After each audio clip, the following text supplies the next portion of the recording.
Meet, this is Travis, a young man born on July 28, 1977 in sunny California, was a sales department employee. His parents were Hora David and Lisa Butt Morgan, an ordinary American family.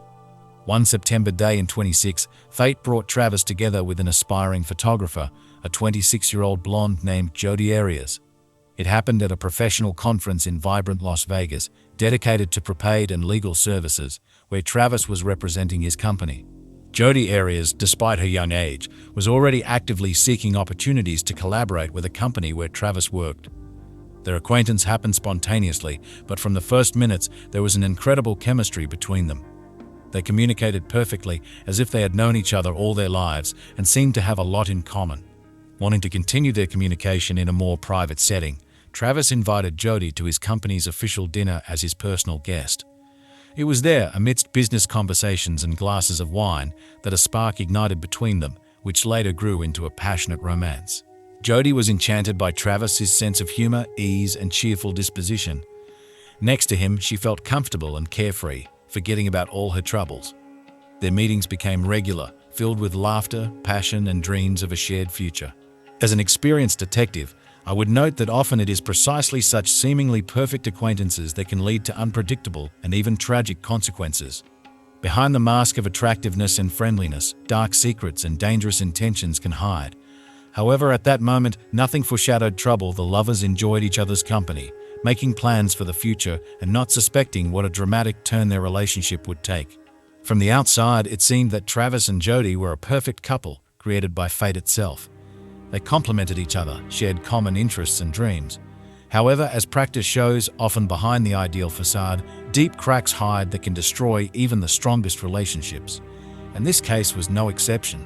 After that fateful acquaintance at the conference, Jodi decided to end her relationship with her then-boyfriend and dive headfirst into a romance with Travis.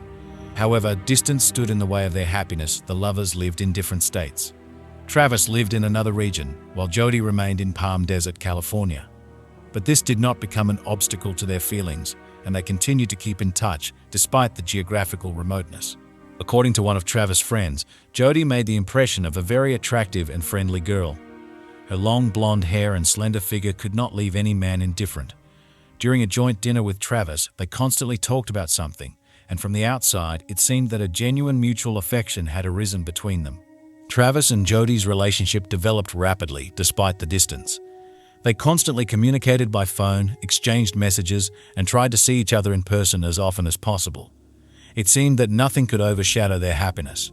However, I would note that not all of Travis' friends shared his admiration for the new girl. Some of them, who had the chance to get to know Jodi better and observe the development of their relationship, felt a certain uneasiness. Perhaps it was some kind of sixth sense that hinted that something disturbing was hiding behind Jodi's attractive appearance and sweet smile. But lovers rarely listen to the advice of friends, especially when it comes to matters of the heart. Travis was so enchanted by Jodi that he did not pay attention to the warnings of those around him. He was convinced that he had found his true love and was ready to fight for this relationship no matter what. As practice shows, often at the beginning of a romance, during the so-called rose-colored glasses period, lovers do not notice obvious alarming signs in the behavior of their other half. They idealize their partner, attributing desired qualities to them and ignoring potential flaws. And only with time, when the euphoria subsides and the relationship reaches a new level, true faces and intentions begin to reveal themselves. But despite all the warnings, Travis and Jodi continued to enjoy their romance. They made plans for the future, dreamed of a life together, and were ready to overcome any obstacles on the way to their happiness. However, as time will tell, sometimes the greatest danger lurks from those we love the most. And right now, the crack in the relationship that I will tell you about will happen, but only to those incredible and wonderful people who subscribe to the channel right now, like this video, and leave any comment under it so that as many people as possible can see this video. The more people hear this story, the more people can draw conclusions for themselves and protect themselves from similar circumstances. This is very important. Despite the passionate feelings and plans for a shared future, after 5 months, Jodi and Travis' relationship reached a dead end. They decided to break up, but as often happens in such cases, they could not completely sever the connection. The former lovers continued to maintain physical intimacy and communicate as if nothing had changed.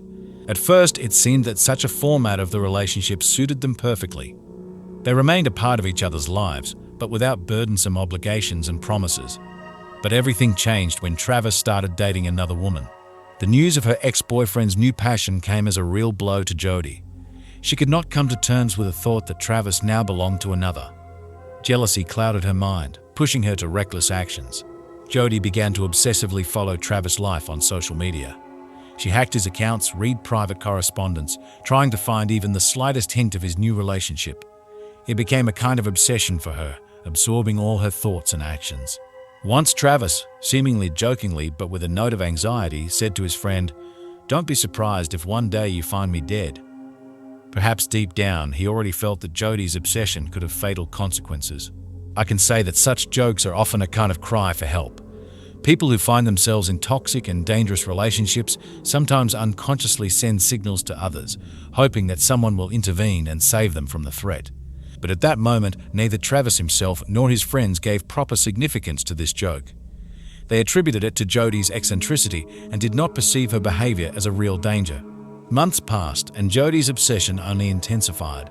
She gave Travis no peace, stalked him, threw tantrums, and caused scandals. Eventually, at the end of May 2008, tired of her endless antics, Travis gave Jodi an ultimatum. Either she leaves his life forever, or he will be forced to take radical measures. But was Jodi ready to let go of her obsession so easily? Could she come to terms with the idea that Travis would never belong to her again? The answers to these questions will sound right now because at that point, all the alarm bells were ringing at full force, foreshadowing the tragic denouement of this story. At the beginning of 2008, Travis had grand plans. He organized a business trip to Mexico, which was to take place on June 15th. And interestingly, he initially planned this trip together with Jodi. It would seem to be an ideal opportunity for lovers to spend time together, combining work and leisure under the scorching Mexican sun. But in April, the situation changed dramatically. Travis suddenly informed Jodi that the plans had changed, and instead of her, he had decided to take another girl with him. We can only imagine what a blow this was for Jodi, who had already managed to paint a perfect picture of their joint trip in her imagination. And so, the night of June 2nd arrived. Around 2 o'clock, Jodi, unable to bear the tension, began calling Travis. She dialed his number 4 times in a row, but he stubbornly did not answer. Perhaps he already felt then that a conversation with Jodi would not bring anything good and tried to avoid conflict. The longest call lasted only 17 seconds. Imagine this picture: Jodi engulfed in jealousy and anger, pressing the call button again and again, and Travis, tired of her intrusiveness, simply looking at the phone screen, not daring to answer. But Jodi did not give up. She kept calling, and eventually Travis couldn't stand it. He answered her call, and they talked for 18 minutes at first, and then for another 41 minutes. One can only guess what they were talking about and how tense this conversation was. The last conversation between them lasted 2 minutes and 48 seconds. What was said in those nearly 3 minutes? Did Jodi try to convince Travis to change his plans one last time? Or maybe she was already threatening him with reprisals. Unfortunately, we will never know for sure. I have seen many similar cases. When one person obsessively pursues another, giving them no peace day or night, it can drive even the most resilient personality to despair. And unfortunately, such situations often end in tragedy. So we have every reason to assume that these nightly calls from Jodi became a kind of point of no return in her relationship with Travis. She could not come to terms with his decision to take another girl with him on the trip and was ready to do anything to hinder these plans. And Travis, in turn, was already tired of her constant tantrums and scandals and sought to break this toxic bond as soon as possible. After that fateful phone conversation with Travis, Jodi decided to act. She rented a car, intending to make a long trip to the state of Utah. At first, her path led through Southern California, where she visited her friends at a work conference. It would seem to be an ordinary stop along the way, but as it turned out later, it had far-reaching consequences. During her stay in California, Jodi met with Ryan Burns, Travis' colleague, and it was from him that we learned several interesting details. It turns out that at the time of the meeting with Burns, Jodi's blonde hair had already been dyed dark chestnut. Moreover, Burns noticed cuts on her hands. A strange change of image and injuries, don't you think? It seems that Jodi was preparing for something important and tried to disguise her appearance. On June 6th, Jodi left California for Utah, stopping by the city of Alta along the way. All this time, she tried to contact Travis, leaving him numerous voice messages. Her obsession reached such a level that she even managed to gain access to the voicemail system of his mobile phone. One can only guess what words she left in those messages and whether they contained threats against Travis. When returning the rented car, Jodi had to explain a few strange things. First, according to the seller, the car managed to accumulate about 3,000 miles in a short period of time. Second, the rental clerk noticed the absence of floor mats in the cabin and the presence of suspicious red stains on the seats. However, unfortunately, these stains were never thoroughly investigated, as the company rushed to clean the car before the police examined it. As an experienced detective, I cannot help but note that all these details raise serious suspicions. Why did Jodi need to change her appearance so drastically? Why were there cuts on her hands? And most importantly, what were the mysterious red stains found in the car she rented? All these questions suggest that something sinister is hiding behind Jodi's outward decency. Of course, at that moment, no one could have predicted what tragic events this seemingly ordinary trip would lead to. But from the height of the years lived and taking into account all the circumstances of the case, we can say with confidence that it was during that period that Jodi embarked on a dark path from which there was no turning back. So let's set aside these alarming details for now and move a few days forward, when Travis' friends sounded the alarm, unable to contact him. It was their persistence and concern that led to the terrible discovery that forever changed the course of this story. On June 9th, Travis' friends sounded the alarm. They had not been able to contact him for several days, which was extremely unusual for such a communicative person. Even his roommates had not seen Travis during this time, simply thinking that he had gone somewhere on business. But the friends' concern grew with each passing hour, and they decided to visit his home to check if everything was all right. What they saw upon entering Travis' apartment was forever etched in their memory. There was a huge pool of blood on the floor, and Travis' body itself lay in the shower. It is hard to even imagine the shock and horror that gripped his friends at that moment. Without wasting a second, they called 911, summoning emergency services. The dispatcher, taking the call, asked standard questions. One of them concerned whether Travis was prone to suicide. Of course, his friends rejected such a possibility. They knew Travis as a cheerful and positive person who would never take such a step. Another question was more alarming. Was there anyone from Travis' circle who might wish him harm? And then Travis' friends remembered Jodi Arias, Travis' ex-girlfriend. They said that she literally stalked him, was wildly jealous, and even resorted to such extremes as hacking his Facebook page and damaging the tires of his car. It seemed that Jodi was obsessed with Travis and could not come to terms with the fact that he had left her. As a detective with many years of experience, I immediately realized that this information could be key to the investigation. Obsession and aggressive behavior of former partners often lead to tragic consequences, and although at that moment it was still too early to draw final conclusions, Jodi Arias automatically fell into the list of main suspects. Of course, investigators could not rule out other versions. Perhaps Travis had some enemies that even his closest friends did not know about, or it could have been an ordinary robbery gone wrong. But with each new detail, with each new fact that surfaced during the investigation, the arrow of suspicion increasingly pointed towards Jodi. Now the cops needed to act quickly and in a coordinated manner. Interrogate all possible witnesses, gather evidence, track the movements of suspects. Every minute was worth its weight in gold because the killer was still at large and could strike again at any moment. When the detectives arrived at the crime scene and began a thorough search of Travis' apartment, one of the first finds made us shudder. A camera was found in the washing machine. At first glance, nothing strange nowadays. Many people have digital cameras. But during further investigation, it turned out that this camera had been purchased quite recently, and most importantly, it was damaged. Such details immediately made us wary. Later, technical experts set about restoring the data from the camera, and what they found came as a real shock. In the recovered images, we saw Jodi Arias and Travis in rather intimate poses. The pictures were dated June 4th around 2 p.m.